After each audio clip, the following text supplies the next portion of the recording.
You know that dreaded work time problem, right? It's on like every standardized test. If person A does a job in X days and person B does it in Y days, it's the kind of question that just makes your brain hurt. But what if I told you there's a simple mental trick that makes these problems, well, actually, kind of easy?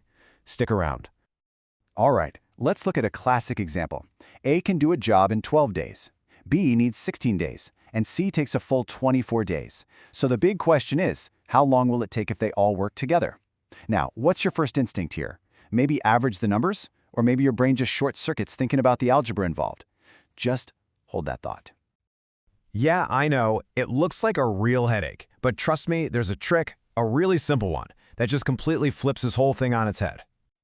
Okay, so here's the big secret. The key isn't about being a math whiz or crunching numbers faster. It's about a complete mental shift. You need to stop thinking about the total time it takes and start thinking about the rate they work at. And you'll see just why this little shift is so powerful. You know, if you're stuck thinking in total time, it's just a mess of confusing calculations. But the second you switch to thinking in rate, well, the whole thing just clicks. It breaks down into super simple fractions, it's faster, it's cleaner, and honestly, it just makes more sense. So this is the mantra you need to remember. The second you stop worrying about the total time and instead ask, okay, how much are they actually getting done each day? That's when the light bulb goes on. So what exactly is a work rate? It's super simple. It's just the piece of the job someone can finish in one day. And the formula, it's literally as easy as it gets. Work rate is just 1 divided by the total time. That's it. Okay, let's put this into action. Step 1 is all about taking each person's total time and turning it into their daily work rate, using that easy formula.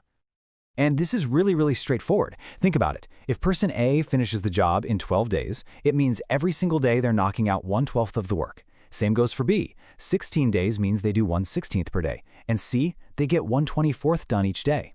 And just like that, those clunky numbers, 12, 16, and 24, are now these neat, tidy fractions we can actually work with.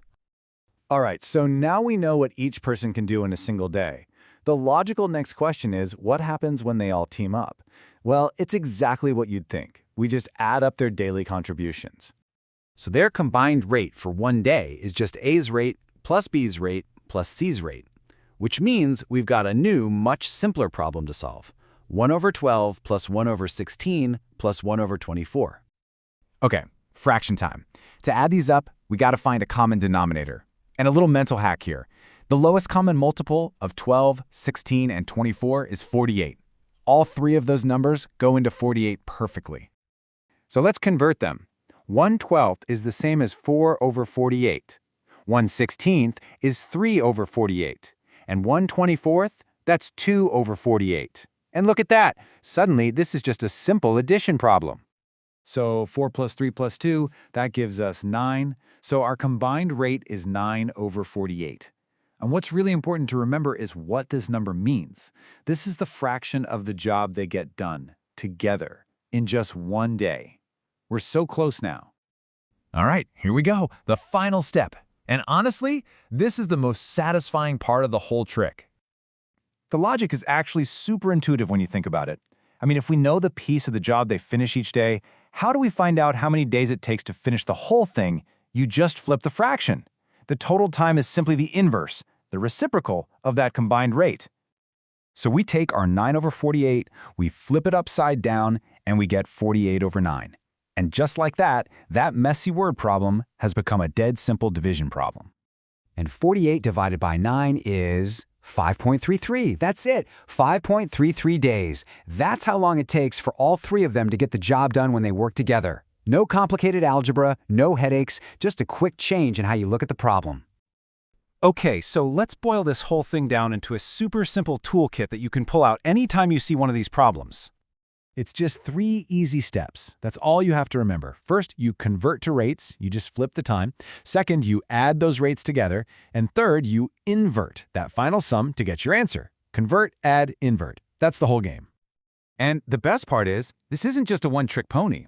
This works everywhere. It's so powerful because it takes this really abstract idea, combined time, and turns it into something concrete, daily progress that you can just add up. And it doesn't matter if it's 2 people, 10 people, or, I don't know, 3 pipes filling up a swimming pool. The logic is exactly the same every single time. You know, when you really think about it, the solution here wasn't about being better at math. It was about being smarter with your approach. It was about looking at the problem from a totally different angle. And that kind of makes you wonder, right?